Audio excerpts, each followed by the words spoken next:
हम नाना के घर जाते थे, हर घर में खाना खाते थे। आज तो है ही नहीं, उसे मेरे बाबा शेर से लड़ गए। बोले क्या हुआ? बोले चीर फाड़ के खा गया। यूपी का आदमी मजदूरी करने बंगाल नहीं जाएगा, पंजाब जाएगा। अभी बहुत सारे घरों में जो लोग काम करते हैं वो सिर्फ खाने का दुनिया में जिन चीजों को वापस नहीं ला सकते, बस जहां भी प्रॉस्पेरिटी होगी ना, प्रॉस्पेरिटी, समृद्धि, लोग वहां जाना चाहेंगे। ये लॉ है। Now today everyone wants to go to United States of America, no one wants to go to Afghanistan. UP का आदमी मजदूरी करने बंगाल नहीं जाएगा, पंजाब जाएगा। प्रॉस्पेरिटी है, समृद्धि है। इंडिया का आदमी मजदूरी करने पाकिस्तान नहीं जाएगा, यूरोप जाएगा, अमेरिका जाएगा, जर्मनी, फ्रांस, ब्रिटेन। सबसे ज्यादा महंगे वहां पे है डोमेस्टिक वर्क, जो घरों में नौकर काम करते हैं ना, इंडिया में तो इनकी वैल्यू ही नहीं है। अभी भी बहुत सारे घरों में जो लोग काम करते हैं वो सिर्फ खाने कपड़े के लिए करते हैं, इतनी गरीबी है। अमेरिका में नौकर रखना मतलब सफेद हाथी रखना। तो सर कहना पड़ेगा आपको, डिग्निटी ऑफ लेबर नहीं दी। हिंदुस्तान में तो अच्छे अच्छे पढ़े लिखे लोग डिग्निटी ऑफ लेबर को नहीं समझते। कॉन्सेप्ट को मिर्जापुर सीरीज में दिखाया गया है, डिग्निटी ऑफ लेबर को।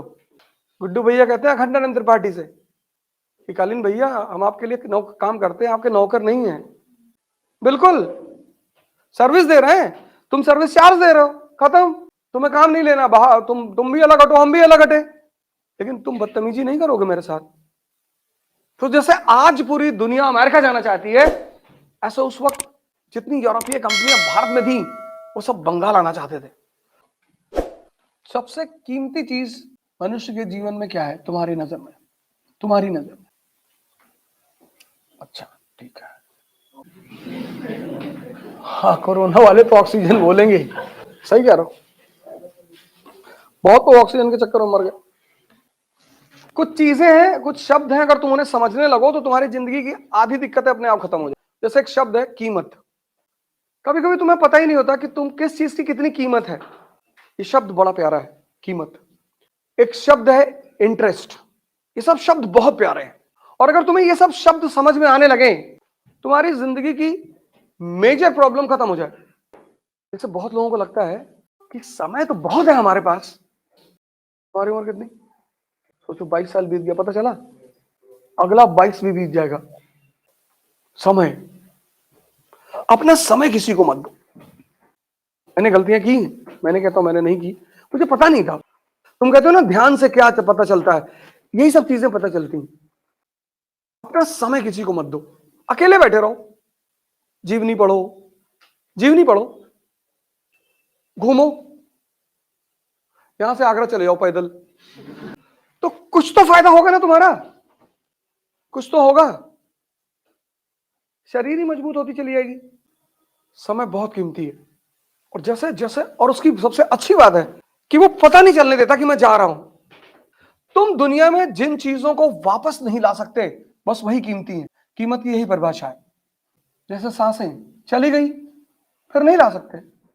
सारा प्राणायाम का खेल सांसों पे तो टिका हुआ है, सारा ध्यान का खेल सांसों पे टिका हुआ है। सारा ध्यान, सांस और मन, इतना गहरा संबंध है दोनों का। अगर तुम इसको रोक लो, ये रुक जाएगा। अगर तुम इसको रोक लो, इसको, ये अपने आप रुक जाएगा। और जब यहां भाव बदलते हैं तो ये भी बदलता है। गुस्से में सांसें बहुत तेज चलती हैं, इनका इतना गहरा संबंध है, इतना। सारा ध्यान का खेल इस पर टिका हुआ है। अब मन पता नहीं कहां है, ये पता ही नहीं कहां है, इसका पता ही नहीं। विचार कहीं यहां से निकलते हैं, लेकिन कहां है वो नहीं पता। कहां से आ रहे हैं और क्या आ रहे हैं, ये दोनों चीजें नहीं पता। इस पर तुम होमवर्क कर ही नहीं सकते। फिर लोग आते ना, मन को कैसे कंट्रोल करें, कहां है, नहीं ये तो नहीं पता कहां है। इस पर तुम काम कर ही नहीं सकते, तो बचा क्या? ये। अगर तुम इस पे काम करना शुरू कर दो तो ये तुम्हारे कंट्रोल में आना शुरू हो जाएगा। ये ध्यान की एक बहुत बड़ी प्रक्रियाओं में से एक है। तो जब आदमी इंजेक्शन वगैरह लगवाने जाता है तो अक्सर सांस रोक लेता है। हम तो अकेले जाते हैं लगवाने, चिल्लाएंगे बच्चे हमारे, देखेंगे। छोटी वाली बेटी बोलती कि इतनी बड़ी बड़ी बातें करते हो, इंजेक्शन से डरते हो? और वो नहीं डरती। मुझे इंजेक्शन दिखाई पड़े तो पूरे पसीने में, चाहे -डिग्री में टेम्परेचर हो, पसीना आ जाएगा। तो वो टीका लगना था इसका, कोरोना का। तो समझ लो मैं आधे घंटे बैठा रहा, मैंने कहा पहले इनको लगाओ। सिस्टर बोली अरे कुछ नहीं होगा सर। मैंने कहा नहीं, पहले मैं इनको देखूंगा इनके साथ क्या होता 15 मिनट। यार डर सबको लगता है, जिसको नहीं लगता है वो पागल है। कहे हमारे बाबा शेर से लड़ गए, बोले क्या हुआ? बोले चीर फाड़ के खा गया। डरना भी जरूरी है। कंपनी बन गई गवर्नर, आज कंपनी बन गई जमींदार, गांव में पहुंच गई। और जब गांव में पहुंच गई तो इसने देखा कि अरे यार इतनी प्रॉस्पेरिटी।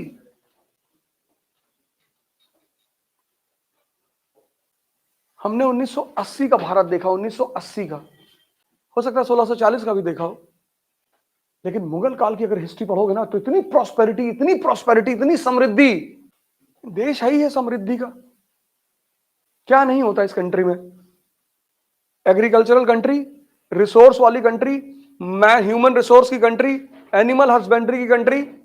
1980 में हम नाना के घर जाते थे, हर घर में खाना खाते थे। आज तो है ही नहीं वो सब हिसाब किताब। किसी के घर में भी दूध पी लेते, किसी के घर में। आज तो दूध ही नहीं है।